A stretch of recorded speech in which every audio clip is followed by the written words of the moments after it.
Oui, mais mon frère, c'était une classe. Il y a des gens qui font. Salut.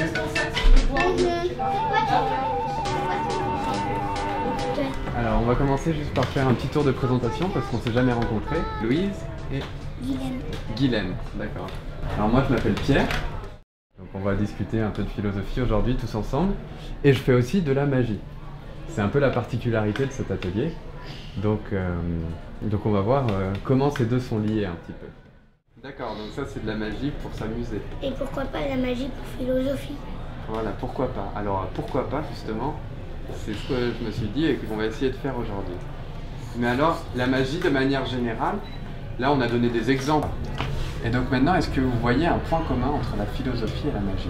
C'est que la magie et la philosophie, c'est deux manières de questionner le monde.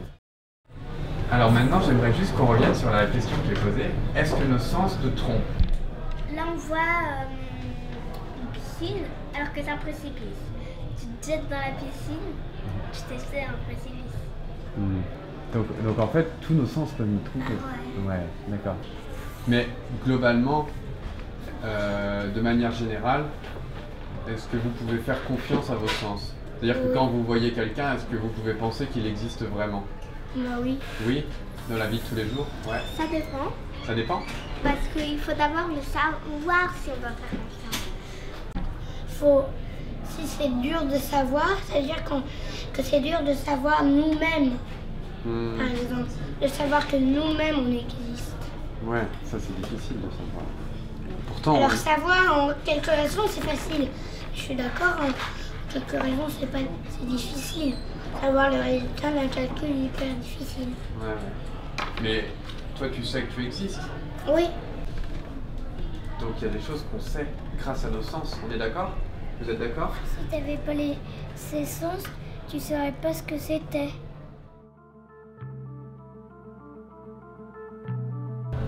Donc là, vous voyez quoi?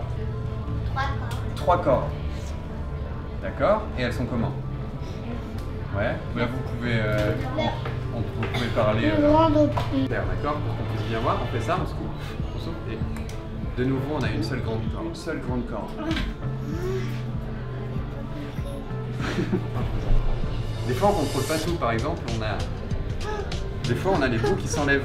Vous voyez, on a 2 bouts de corde et une corde sans bout.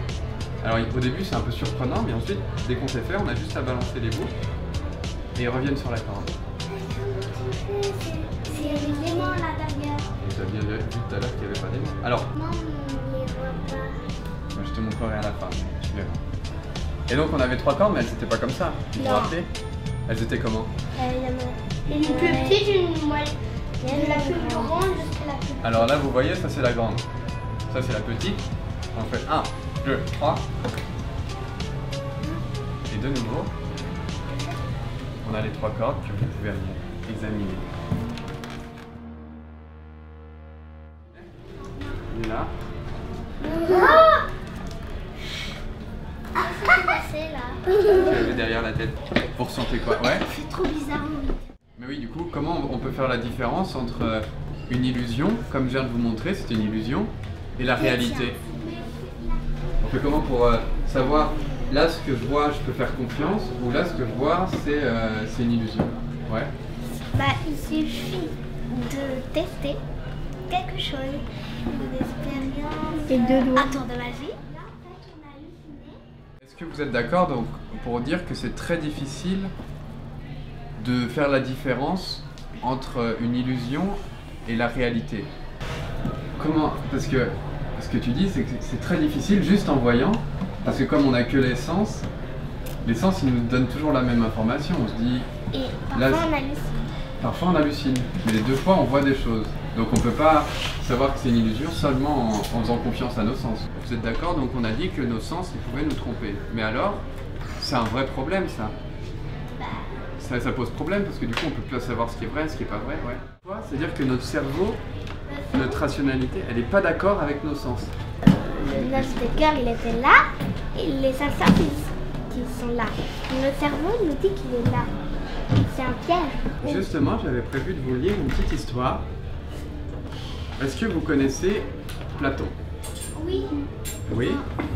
Alors Platon, c'est un très vieux monsieur de l'Antiquité qui a commencé un peu à réfléchir sur ce problème. À un moment, il s'est dit, mais si mes sens me trompent une fois, ils peuvent me tromper toujours.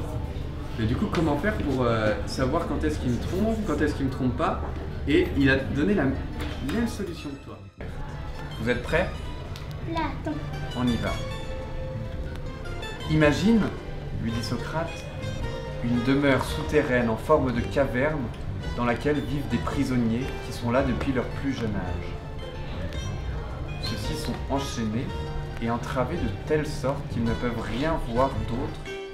Je me demande même si, une fois qu'il les aura libérés de leur chaîne, ils ne voudront pas se débarrasser de lui pour toujours, afin de ne pas se sentir obligés de prendre le difficile chemin qui mène vers la lumière.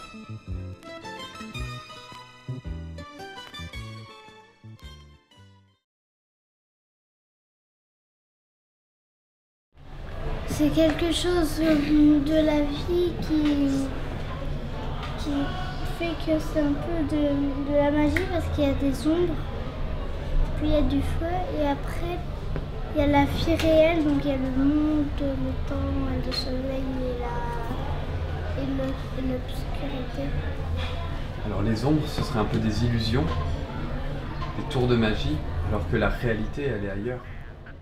Il fabrique en musique comme le ferait un magicien une bulle majuscule pour y loger ses petits copains.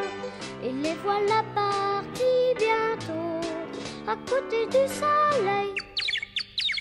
Ils découvriront de là-haut le monde et ses merveilles. Et la brise les entraîne vers des cieux où ils rencontreront les tropiques de l'Afrique, les cerises du joli Japon.